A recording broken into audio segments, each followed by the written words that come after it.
Plaire à tout le monde, une rentrée avec des nouveautés. D'abord, l'arrivée de l'incontournable Guy Carlier. Toi jeune dans ta cage d'escalier qui nous écoute, t'auras moins envie de faire le malin après. Et puis Jack Lang fera sa rentrée politique. Elle rentre des JO, on ne parle que d'elle. Laure Manodou sera également là. Il fait sa rentrée au théâtre, on rira un bon coup avec Laurent Ruquier. Édouard Baird passera également nous voir. Et puis nous reviendrons sur le grand feuilleton de l'été. Isabelle Adjani, Jean-Michel Jarre, La Rupture. Ce sera notre première enquête de la saison. À demain avec Guy Carlier. Présenté par Marc-Olivier Fogiel, on ne peut pas plaire à tout le monde fait sa rentrée demain à 20h55, toujours en direct sur France 3.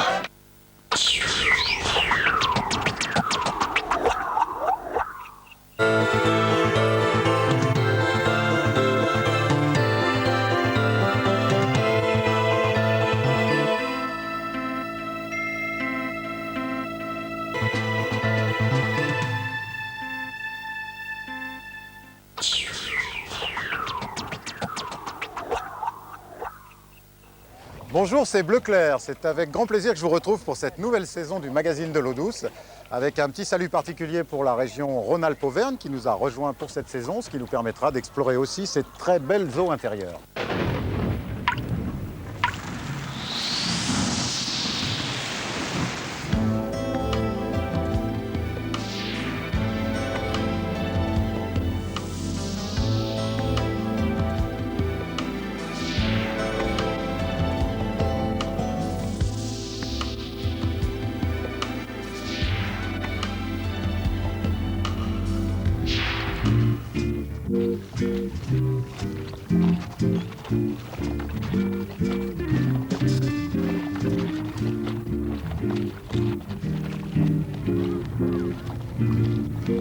Cette semaine, nous sommes en Aquitaine, au lac de Léon, qui se situe au nord de Bayonne et à l'ouest de Dax, un lac côtier, comme il y en a beaucoup en Aquitaine, qui est un lieu de villégiature pour tous les Bordelais. C'est en effet idéal, les enfants peuvent venir se baigner, on a pied sur les bords, et on retrouve d'ailleurs au fond du lac une partie de la dune qui a servi à le former.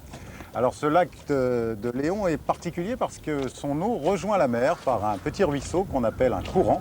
Le courant du Chet, qui est un endroit, un réservoir de faune et de flore tout à fait extraordinaire. On trouve encore là un hibiscus extrêmement rare. Et c'est la balade que je vous propose de faire, sachant qu'à votre tour, le week-end prochain, pourquoi pas, vous pourrez marcher sur les traces de Gabriel D'Annunzio qui a découvert ce site en 1908.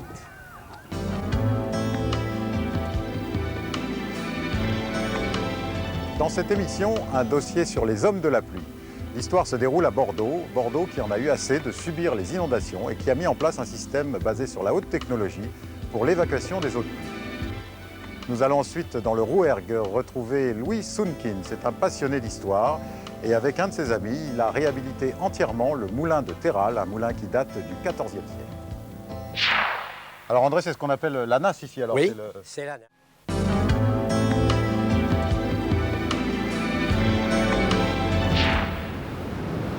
Voilà, c'est la fin du voyage pour le courant du Chet, l'eau douce qui rejoint finalement l'océan, bouclant ainsi le grand cycle de l'eau et formant un petit mascaret, la mer qui repousse l'eau douce vers l'intérieur des terres.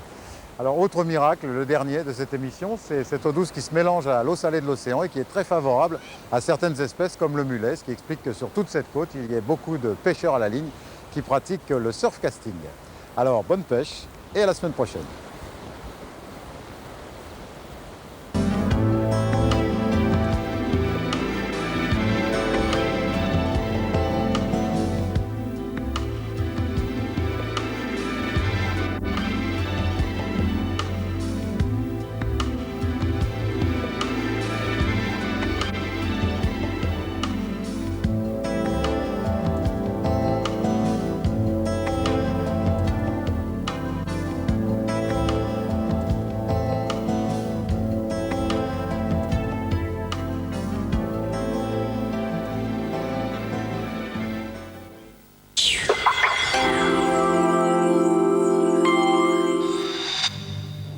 Au sommaire du MAC dimanche, les villages disparus de la Marne, bombardés par les Allemands en 1914, jamais reconstruits.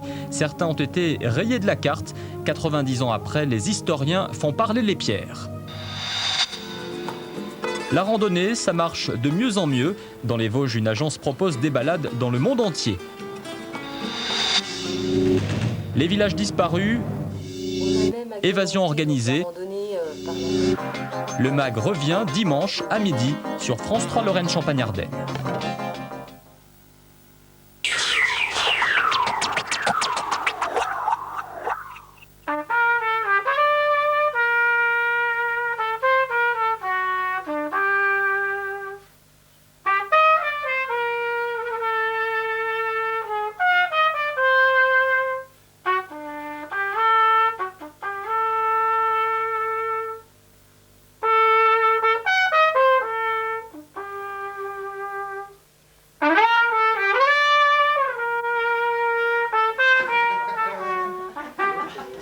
que l'instrument est un peu répugnant.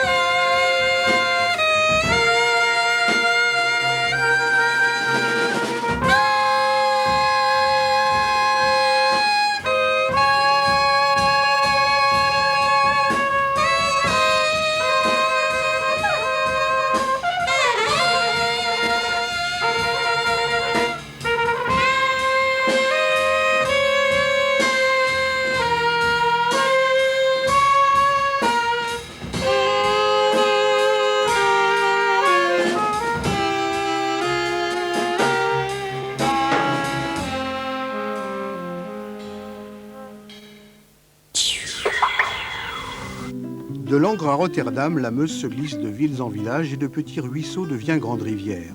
De Langres à Rotterdam, la Meuse s'arrête de temps à autre pour savourer les fromages, quiches et autres friandises, tradition culinaire arrosée de vin du terroir et savoure au passage le travail des artisans aux gestes millénaires. Voyage au pays de Meuse, au fil de cette rivière gourmande, dimanche à 11h30 sur France 3, Lorraine Champagne-Ardenne.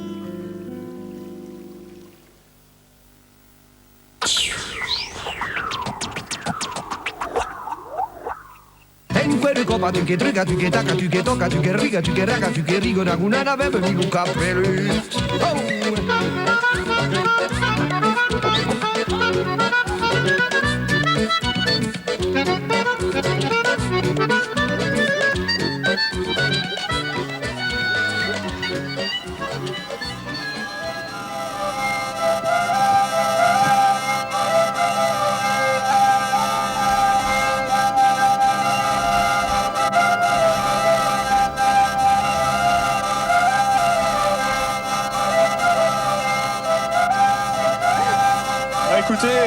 Écoutez ma chère Isabelle, on pouvait guère rêver mieux pour un retour pour nos téléspectateurs que l'on prend beaucoup de plaisir à retrouver. Et bonjour c'est sûr, Isabelle. vous nous aviez manqué, bonjour à tous pendant tout l'été. Et oui, une arrivée en torpedo, c'est pas tous les jours. Avec Christian, notre chauffeur torpedo 1926 s'il vous plaît. Alors, et dans la joie et la bonne humeur. Des véhicules de ce style, eh bien il y en a depuis hier dans l'agglomération de Troyes, puisque nous avons posé pour vous les caméras de Pays de ci de là à 150 km de Paris, à 1 heure de Reims, à 2 heures de Nancy, pour vivre cette étape ici même, ce rallye qui va durer plus de 48 heures.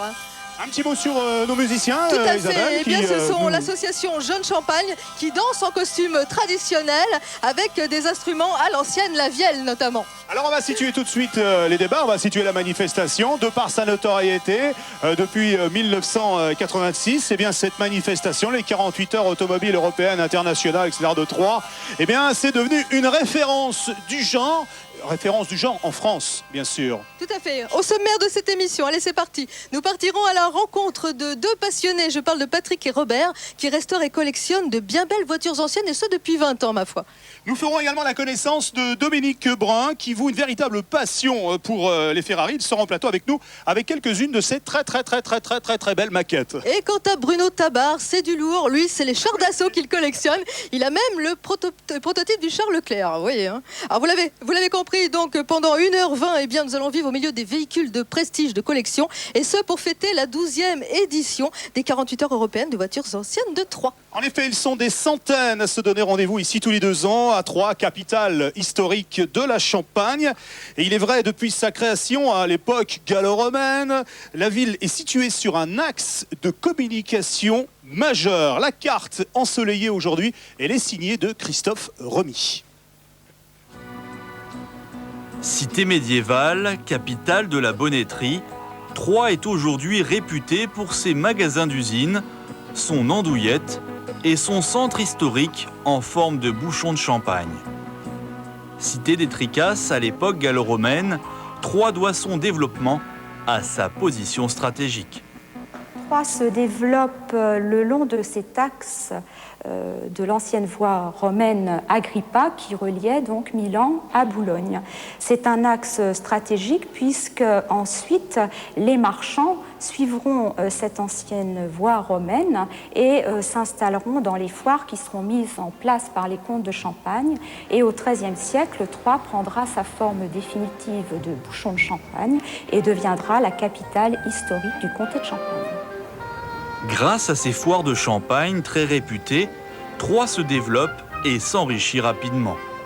Au XVe et XVIe siècle, l'art du vitrail et de la sculpture est à son apogée. Troyes devient un lieu où l'art s'exhibe sans complexe. 3 siècles plus tard, la construction du canal de la Haute-Seine et l'arrivée du chemin de fer transforment considérablement la physionomie de la ville. Début du 19e, la ville va se mettre en marche vers son industrialisation, déjà par ce canal qui va partager la ville en 2 parties, la tête du bouchon et le corps du bouchon. Ce canal devait relier Paris à la Bourgogne. En fait, il ne sera mis en circulation que sur le tronçon Troyes-Marcilly-sur-Seine, puisque l'autre partie sur la Bourgogne ne sera jamais n'arrivera jamais au bout, les terrains ne gardant pas l'eau. Et il sera appelé le canal sans eau. L'arrivée progressive de la voiture au XXe siècle modifie une nouvelle fois la configuration de Troyes et entraîne rapidement des problèmes de circulation au centre-ville. Un centre-ville composé essentiellement de ruelles étroites et d'un ensemble de maisons à pans de bois protégées depuis 1964. La création de rues piétonnes et semi-piétonnes depuis quelques années permet aujourd'hui de redécouvrir à pied les trésors cachés de cette cité historique des comtes de Champagne.